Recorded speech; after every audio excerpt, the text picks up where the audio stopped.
शाहिद अफरीदी का ये वीडियो देखकर बाजार में घूमते उसी आवारा कुत्ते की याद आती है जो भौंकता तो सब पर है लेकिन काट किसी को नहीं पाता। और इस बार भी ऑपरेशन सिंदूर को देखकर ये इतना बौखला गया है कि इस बार कुछ ऐसा कहा कि सुनकर आपका भी खून खौल उठेगा। नमस्कार दोस्तों, स्वागत है आप सभी का एक और नई वीडियो में। क्रिकेट एक ऐसा खेल जहां पर दो देश एक साथ जुड़ते हैं, खेलते हैं हमेशा शांति और अमन फैलाने के लिए। शाहिद अफरीदी भी एक अच्छे क्रिकेटर कहलाए जाते थे और क्रिकेट खेलने के साथ साथ इन्होंने दो चीजें फैलाई, भारत के लिए अपनी नफरत और दूसरी चीज थी भारत के लिए बहुत ज्यादा नफरत। इस बात से क्रिकेट की दुनिया में हर कोई वाकिफ है कि शाहिद अफरीदी भारत के खिलाफ कितनी नफरत अपने मन में बैठाए बैठे हैं और खास तौर पर साल 2018 से वो लगातार कश्मीर और भारत के खिलाफ बड़ी बड़ी स्टेटमेंट देते हैं। वो इंडियन आर्मी को तो टारगेट करते ही रहे हैं, इंडियन गवर्नमेंट के खिलाफ भी वो लगातार बोलते हैं। जानते हैं क्यों?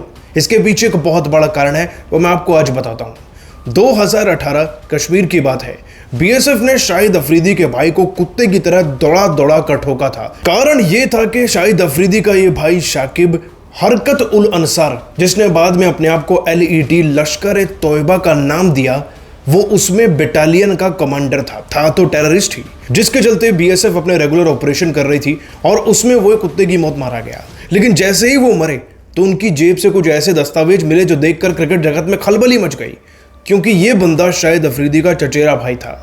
अब अपने चचेरे आतंकी भाई की मौत के बाद वैसे ही शाहिद अफरीदी बौखलाया हुआ था और पल पल मौके ढूंढता था भारत के खिलाफ बोलने के लिए, भारत के खिलाफ अपनी फर्जी आवाज उठाने के लिए, ताकि जब इसका क्रिकेट का ये एंटरटेनमेंट का खेल खत्म हो जाए ना, उसके बाद ये अपने देश में राजनीति कर सके और कोई ना कोई गद्दी इसको मिल जाए। खैर, अपने फर्जी देश में ये फर्जी क्रिकेटर जो मर्जी करे, हमें उससे कुछ लेना देना नहीं, लेकिन हर बार ये हमारे देश के खिलाफ जरूर भौंकता है। और ऑपरेशन सिंदूर में जिस तरीके से हमने दौड़ा दौड़ा कर पाकिस्तान का डैमेज किया और उनकी फौज को पीटा है, उसके बाद तो उसका भौंकना बनता ही था।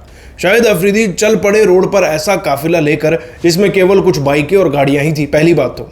उसके बाद वो ये दिखाना चाह रहे थे कि पाकिस्तान ने कितनी ग्रैंड विक्ट्री इंडिया के खिलाफ दर्ज करी है, जबकि सबूत के नाम पर उनके डिफेंस मिनिस्टर सोशल मीडिया का सहारा ले रहे हैं और उनकी आर्मी वाले कुछ ऐसे लग रहे हैं कि मान लो हमारे लोकल मोहल्ले के कसाई।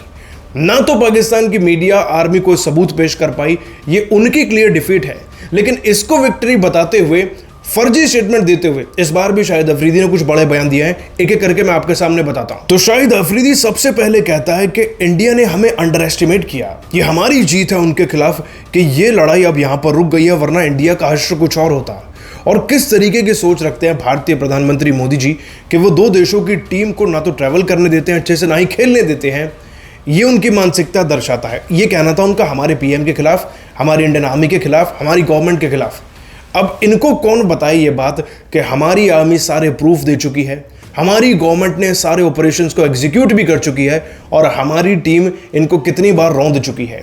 और रही बात इनके देश में आकर क्रिकेट खेलने की, तो जिस देश में हर बच्चा टाइम बम बनकर घूम रहा हो, जहां पे मस्जिद स्कूल सब उड़ाए जा रहे हो, क्या वहां पर क्रिकेट खेलना सेफ है?